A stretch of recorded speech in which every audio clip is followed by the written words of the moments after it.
बच्चों चलो अब इसके क्वेश्चन आंसर कर लेते हैं, ठीक है। इसका फर्स्ट क्वेश्चन है बच्चों, मीठी वाणी बोलने से औरों को सुख और अपने तन को शीतलता कैसे प्रदान हो। तो बच्चों इसमें बहुत आसान है कि मीठी वाणी बोलने से जो वातावरण है वो सहज और सुंदर हो जाता है।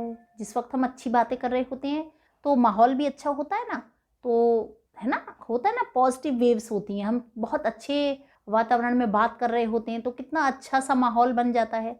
और शीतल और मीठी वाणी बोलने से जो वातावरण है वो सुंदर और सहज हो जाता है। जो सुनने वाला है वो बहुत आनंदित और प्रभावित होता है ना, उसे अच्छा लगता है, आनंदित, और उसके मन को बहुत शांति और शीतलता मिलती है। जब हम मीठी वाणी बोलते हैं तो खुद को भी बहुत आत्मिक शांति और आनंद की अनुभूति होती है। बहुत अच्छा फील होता है ना, हम बहुत किसी से प्यार से बात कर रहे होते हैं खुद। और क्रोध में जब हम बात करते हैं तो बहुत ईर्ष्या, द्वेष, कटु भाषा, ऐसे बातें बोलने से, क्रोध में बात करते वक्त बहुत गुस्सा होता है जब हम, तो हमारे अंदर भी बहुत बेचैनी और बहुत अच्छा फील नहीं होता ना। तो इस प्रकार हम जब अच्छी बात करते हैं, बहुत उत्तेजित फील करते हैं। जब हम बहुत कटु भाषा बोलते हैं तो हमारे अंदर भी अजीब सी वाइब्स नहीं आती, बहुत गुस्सा आता है, तब कैसा हम बेचैनी, एंजाइटी फील करते हैं। तो हमें अच्छी वाणी बोलने से हमारे अंदर भी आनंद का अनुभव होता है, शीतलता मिलती है, और दूसरों को भी हम आनंद दे पाते हैं। इससे दोनों को ही बहुत शांति, सुख की अनुभूति और बहुत अच्छा सुख की अनुभूति होती। नेक्स्ट क्वेश्चन है बच्चे, दीपक दिखाई देने पर अंधियारा किस प्रकार मिट जाता है, साखी के संदर्भ में बताइए। दीपक दिखाई देने पर, दीपक का मतलब है यहाँ पर ज्ञान रूपी दीपक। जब हमारे अंदर ज्ञान रूपी हम दीपक जल जाता है तो जो हमारे मन में अंधकार है, अंधकार मतलब काम, क्रोध, लोभ, मोह, गुस्सा, ये सब जो बुराइयां हैं, जो अंधकार का प्रतीक हैं, जब ज्ञान रूपी दीपक जल जाता है तो ये सभी की सभी बुराइयां हैं वो नष्ट होने लगती हैं, और हमें अपने को हम पहचानने लगते हैं। हम अपनी ईश्वर की प्राप्ति के मार्ग पर चलने लगते हैं और सच्चे ज्ञान को प्राप्त कर लेते हैं, और जिससे कि हमें हमारा भक्ति में मन लगने लगता है और हमारा ईश्वर की भक्ति की ओर हम अग्रसर हो जाते हैं और ईश्वर की प्राप्ति की ओर बढ़ने लगते हैं, ठीक है। नेक्स्ट क्वेश्चन है, ईश्वर कण कण में व्याप्त है पर हम उसे देख क्यों नहीं पाते। बच्चों ईश्वर कण कण में व्याप्त है लेकिन अज्ञानतावश हम उसको पहचान नहीं पाते। वो सर्वव्यापी है, वो हर जगह उसकी मौजूदगी का एहसास किया जा सकता है, लेकिन हम अपने अहंकार और अज्ञानतावश उसको पहचान नहीं पाते। हम उसको तीर्थ स्थलों में जाते हैं, मंदिर जा रहे हैं, गुरुद्वारा जा रहे हैं, है ना, वहाँ मत्था टेक लें, वहाँ पे पूजा कराएं, वहाँ पे दीपक जला दें, इन सब में सोचते हैं कि हम ईश्वर के दर्शन करके आ गए तो ईश्वर हमें मिल गया, जबकि ऐसा नहीं है। अगर हमें ज्ञान हो जाए, जिस प्रकार मृग को, जिस प्रकार हिरण को ज्ञान नहीं होता कि उसकी नाभि में ही जो खुशबू है ना, जो सुगंध है उसकी नाभि में ही है, ये उसे पता नहीं है, वो सारे जंगल में मारा मारा फिरता है। इसी प्रकार मनुष्य को ये ज्ञान नहीं हो पाता, अज्ञानतावश वो समझता है कि मंदिर, मस्जिद और तीर्थ स्थलों पे ईश्वर मिलेंगे, ये उसकी अज्ञानता के कारण है। जब उसे ज्ञान हो जाता है तो उसे अपने अंदर, अपने घट में, अपनी आत्मा के अंदर ही परमात्मा का जो स्वरूप है उसके दर्शन हो जाते हैं, और वो उसमें फिर लीन होकर उसकी प्राप्ति के मार्ग पर, भक्ति के मार्ग पर चलने लगता है, और उसे किसी भी आडंबर की ज़रूरत नहीं पड़ती, ठीक है। वो हर वक्त उसका एहसास करता है, हर वक्त उसको महसूस करता है, और हर वक्त वो खुद को ईश्वर के नज़दीक पाता है, ठीक है। नेक्स्ट क्वेश्चन है बच्चों, संसार में सुखी व्यक्ति कौन है और दुखी कौन।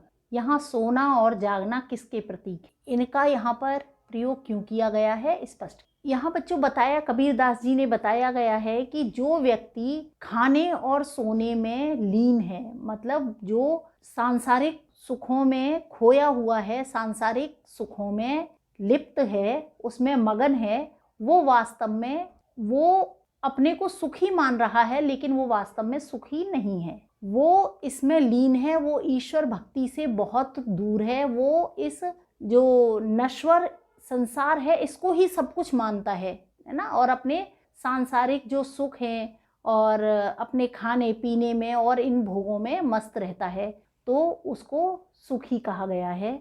और जो कबीरदास जी इस नश्वर संसार की गति देखकर कि लोग कैसे हैं, इस जो कुछ समय के लिए है यहाँ हम आए हुए हैं और हम ईश्वर से विमुख हैं, ईश्वर का ध्यान नहीं कर रहे हैं, भक्ति नहीं कर रहे हैं, इस संसार के लोगों की दशा देखकर वो दुखी होते रहते हैं और परेशान होते रहते हैं, है ना, तो वो दुखी हैं। लेकिन अब इन लोगों को जो संसार के सुखों में लीन है, इनको अज्ञानी कहा गया है, क्योंकि उन्हें ईश्वर की प्राप्ति के मार्ग का ज्ञान ही नहीं है। वो ईश्वर के जो भक्ति मार्ग से बहुत दूर हैं, तो वो अज्ञानी हैं, उनको अज्ञानी कहा गया है। और कबीरदास जी जो विचारक हैं, चिंतक हैं, जो ईश्वर की प्राप्ति की साधना में लीन हैं, जो भक्ति कर रहे हैं ना, जो ईश्वर के विरह में रो रहे हैं, उनको ही ज्ञानी कहा गया है। और उनको विचारक, और ऐसे विचारक और चिंतक जो हैं वो ऐसे संसार की दशा को देखकर, ऐसे अज्ञानी लोगों की दशा को देखकर रोते रहते हैं या दुखी होते रहते हैं। ठीक है, नेक्स्ट क्वेश्चन है, अपने स्वभाव को, अपने मन को निर्मल रखने के लिए कबीरदास जी ने कौन सा उपाय सुझाया? इसके लिए कबीरदास जी कहते हैं कि हमें एक निंदक को अपने आसपास रखना चाहिए, जो हमारी कमियों को गिना सके, जो हमारी बुराइयों को उजागर कर सके। हम अपनी कमियां नहीं देख पाते ना, हमें अपने अंदर कमी देखने वाले बहुत कम मिलते हैं जो अपनी कमियों को पहचानते हैं और उन्हें दूर कर पाते हैं। तो इसलिए कबीरदास जी कहते हैं कि हमें अपने आसपास एक निंदक, अपने आसपास निंदक को रखना चाहिए, जो कि हमारी कमियों को, हमारी बुराइयों को गिनाता रहे, उजागर करता रहे, और हम उनको साफ करें, मतलब उनको दूर करें।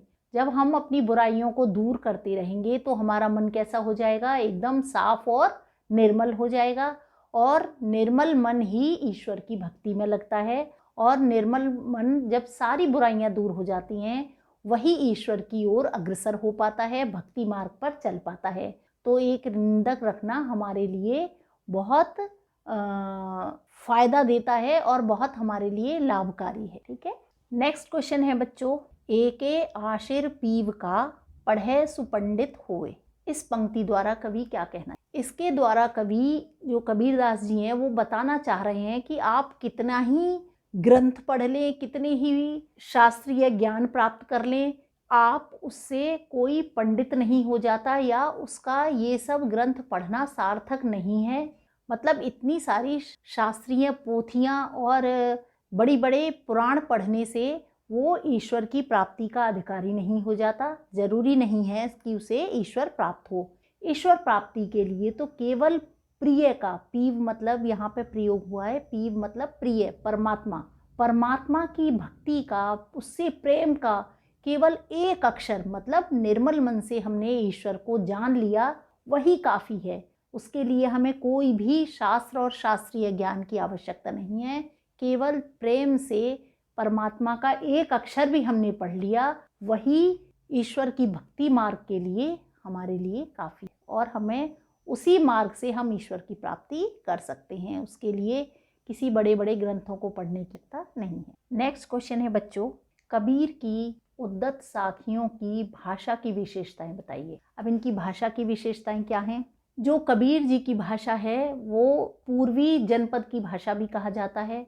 इसको पंचमेल खिचड़ी भाषा कहा जाता है कि ये पंचमेल खिचड़ी है, क्योंकि इसमें पूर्वी हिंदी, ब्रज भाषा, अवधी और राजस्थानी भाषा, पंजाबी, इनके शब्दों का मिश्रण है। और यह दोहा छंद के रूप में अपनी बातों को बहुत प्रभावशाली ढंग से कहते हैं। व्यवहारिक ज्ञान के ऊपर ज़्यादा इन्होंने लिखा गया है।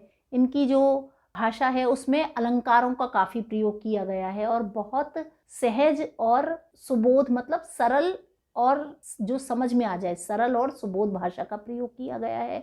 इनकी भाषा में व्याकरण का जो नियम है, व्याकरण के नियमों का कोई भी ध्यान नहीं रखा गया है। तो इस प्रकार हम इनकी भाषा को जनमानस की भाषा भी कह सकते हैं। नेक्स्ट क्वेश्चन है बच्चों, अब हम कुछ लाइनें पढ़ेंगे और उनका भावार्थ स्पष्ट करेंगे। ठीक है, वैसे हमने अभी सभी साखियों का आप भावार्थ आपने समझ लिया है। अब उसकी नेक्स्ट क्वेश्चन में देखते हैं क्या कहते हैं।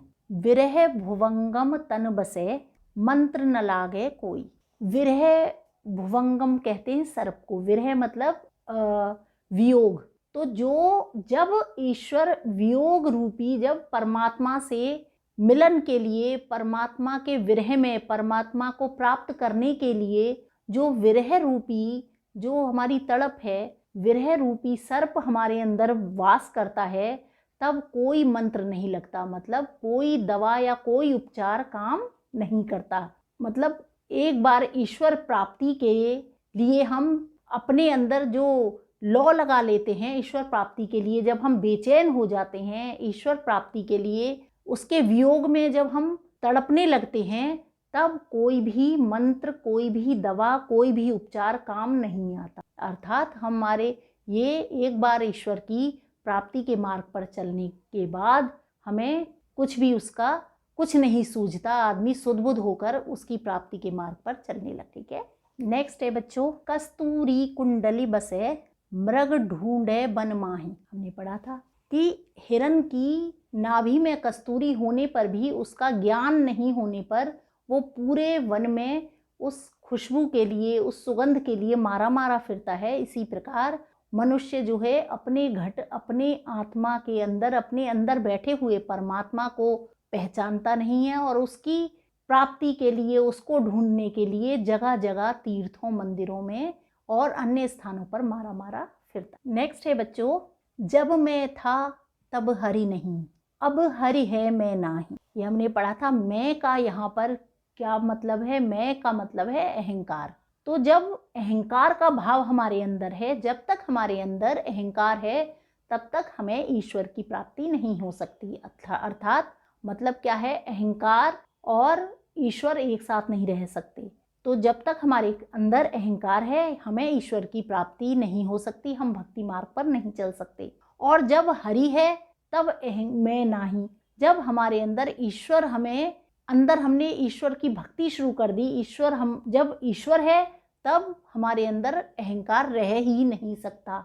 ईश्वर के मार्ग पर चलने पर, भक्ति के मार्ग पर चलने पर अहंकार अपने आप मिट जाता है। ठीक है, नेक्स्ट है लाइन बच्चों, पोथी पढ़ पढ़ जग मुवा पंडित भया न कोई। ये हमने पढ़ा था अभी कि पोथी का मतलब है ग्रंथ, पुराण, बड़ी बड़ी किताबें। इनको पढ़ने से, पढ़ते पढ़ते इनका जग या लोग, बहुत सारे लोग इनको पढ़ पढ़ के, बहुत ज्ञानी लोग, बहुत शास्त्रीय ज्ञान रखने वाले लोग भी ईश्वर को प्राप्त नहीं कर पाए और यूं ही दुनिया से चले गए, यूं ही मर गए, उनको ईश्वर की प्राप्ति नहीं हुई।